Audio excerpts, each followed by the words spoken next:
Assalamualaikum warahmatullahi wabarakatuh. Alhamdulillahirabbil wa bihi nasta'in wa ala umuri dunya waddin. Assalatu wassalamu ala asyrofil anbiya'i wal mursalin sayyidina wa maulana Muhammadin wa ala alihi wa sahbihi ajmain. Amma ba'd.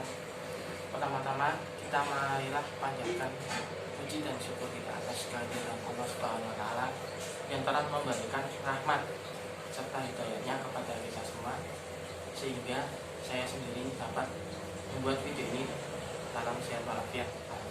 Serta salawat serta salam kita panjatkan kepada Nabi Muhammad SAW yang telah menjunjung kita, memberikan kita, dan membimbing kita dari zaman yang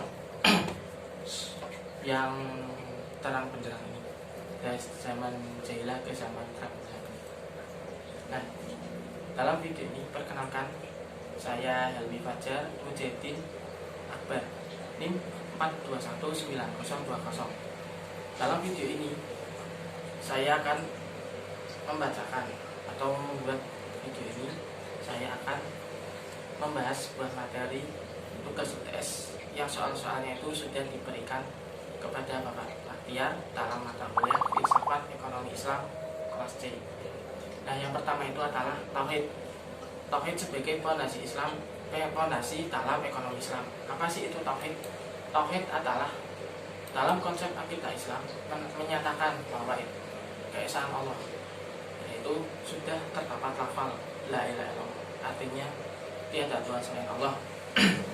Dan Tauhid ini adalah juga sebagai fondasi seluruh ajaran umat manusia atau umat Islam, apalagi yang membahas tentang ekonomi, yaitu ekonomi Islam. Seluruh ekonomi Islam ini berfondasi dari ajaran atau tauhid itu sendiri. Nah, segala peraturan ekonomi Islam juga diatur oleh Islam dan tauhid itu sendiri dengan landasan filosofis ekonomi Islam didasarkan pada tauhid itu sendiri. Nah, aktivitas ekonomi Islam juga berlandasan atau berfondasi dari ekonomi Islam, baik itu distribusi, baik itu jual beli, ekspor impor, dan produksi yang lainnya, guna menciptakan falah untuk mencari ridho Allah. Nah, pertanyaan yang kedua yaitu kaitan ontologi, epistemologi, dan aksiologi dalam ekonomi Islam. Apa sih itu ontologi? Ontologi itu adalah berasal dari bahasa Yunani, yaitu on dan logos, yang artinya adalah teori tentang sebuah keberadaan sebagai keberadaan, yaitu menganggap semua itu ada atau mempelajari apa sih itu keadaan, apa sih itu pengetahuan. Nah, juga membahas tentang realitas atas kehidupan ini. Nah, pada ontologi ini kita membahas bagaimana sih ontologi. Ontologi itu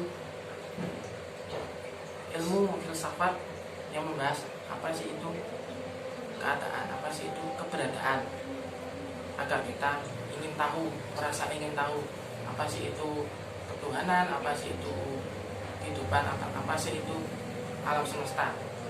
Yang kedua adalah epistemologi. Epistemologi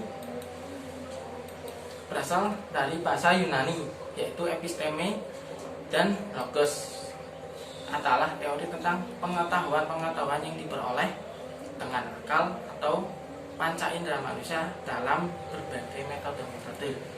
Nah, epistemologi ini bermakna sebagai epistemologi terapan yang merupakan tahapan ilmu sistematis. Yang ketiga adalah aksiologi. Makna aksiologi berasal dari bahasa Yunani, adalah mempelajari mengenai nilai-nilai kehidupan, analisis tentang nilai-nilai untuk menentukan makna kriteria yang ada di epistemologi tersebut.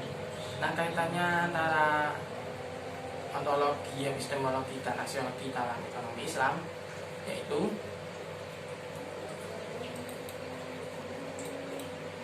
pada ontologi membuat pandangan baru mengenai ekonomi Islam terhadap fenomena-fenomena yang ada pada ekonomi saat ini.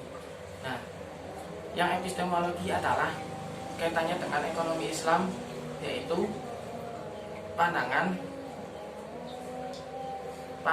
untuk upaya menyusun teori baru tersebut, yaitu dengan cara melihat prinsip-prinsip ekonomi Islam, mengetahui ciri ekonomi Islam, mengetahui cara kerja ekonomi Islam yang bersumber pada wahyu, logika, intelektual, dan fakta-fakta. Aksiologi adalah dalam ekonomi, kaitannya dengan ekonomi Islam, yaitu sebagai kegiatan manusia yang didasarkan pada ketuhanan, kepada Allah sebagai khalifah di bumi. Nah, pendekatan yang digunakan adalah maraknya lembaga-lembaga ekonomi Islam yang berusaha memakmurkan manusia. Nah, yang ketiga adalah strategi pembangunan Islam dalam sudut pandang teologis, kosmologis, dan antropologis. Teologis, apa sih itu teologis? Teologis itu adalah cabang filsafat yang membahas tentang ilmu ketuhanan. Antropologis, apa sih itu antropologis? Antropologis adalah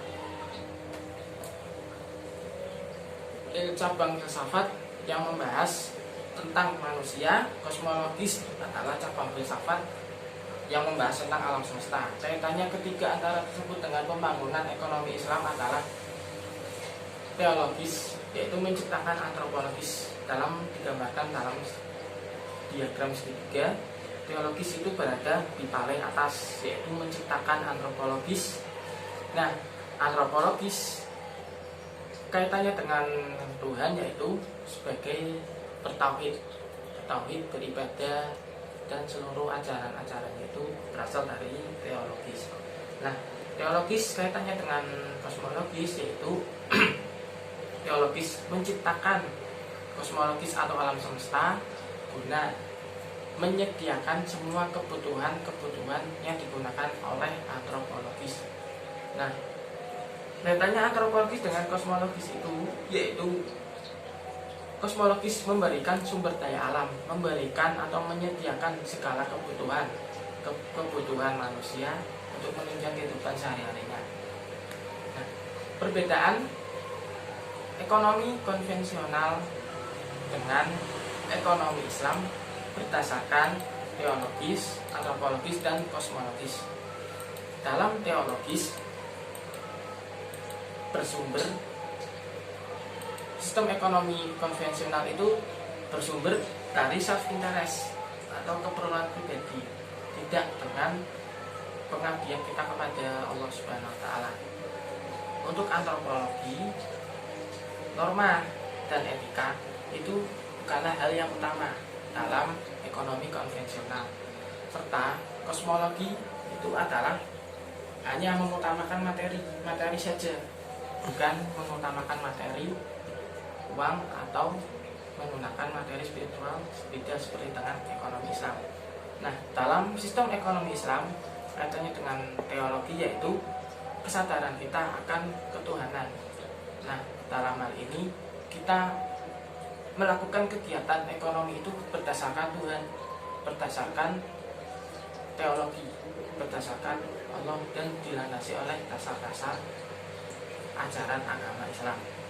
Nah, antropologi dalam sistem ekonomi Islam, yaitu norma dan etika itu sangat menjadikan hal yang utama.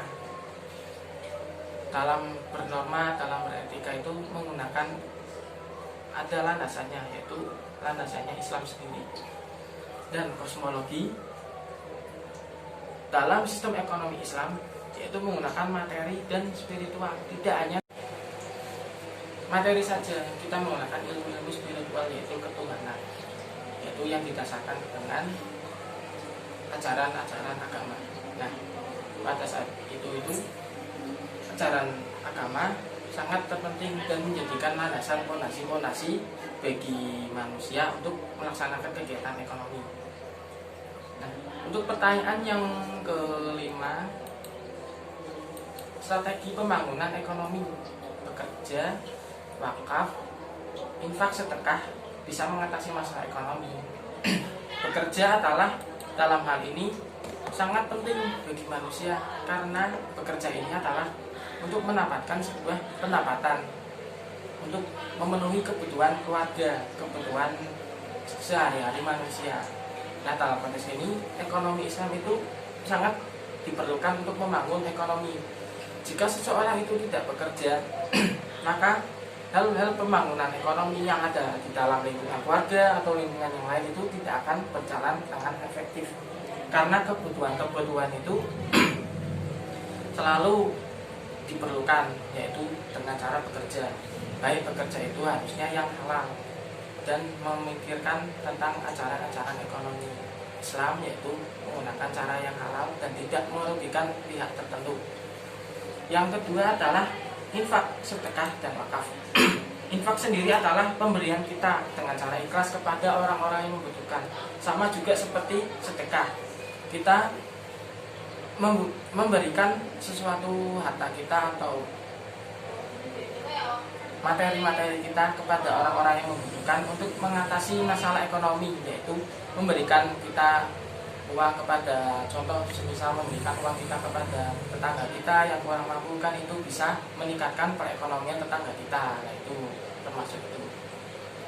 Beda dengan wakaf. Kalau wakaf itu semisal kita mempunyai sebuah tanah.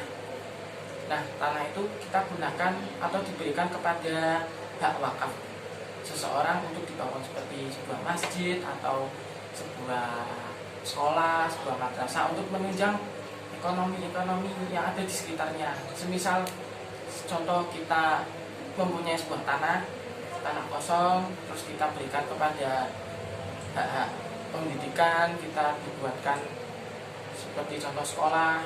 Nah, lingkungan sekolah itu akan memberikan pembangunan ekonomi dengan cara para lingkungan sekitar itu dengan cara dijualan di area sekolah atau bagaimana, kan juga meningkatkan pembangunan ekonomi kita. Nah, zakat, bagaimana sih zakat juga mengatasi masalah ekonomi? Nah, zakat itu adalah kan kewajiban, sudah terdapat dalam rukun Islam nomor keempat, yaitu zakat itu wajib bagi setiap muslim. Zakat itu juga seperti sedekah dan infak, tetapi kita berikan ketika kita mempunyai harta lebih atau harta yang melimpah, kita sebaiknya zakatkan harta kita. Untuk dalam ajaran Islam kan juga zakat itu sebagai membersihkan harta kita dari hal yang kotor dan juga membersihkan dan memberikan hak-hak harta kita kepada orang lain, karena harta kita itu juga terdapat hak-hak orang lain juga. Nah, zakat ini juga mengatasi masalah ekonomi, yaitu seberapa zakat yang kita diberikan kepada orang lain. Contoh semisal zakat kita berupa uang dapat membangun perekonomian orang yang kita berikan, seperti itu.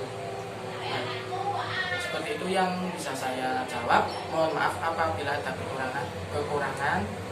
Saya sampaikan secukupnya saja. Terima kasih, kurang lebihnya mohon maaf. Wassalamualaikum warahmatullahi wabarakatuh.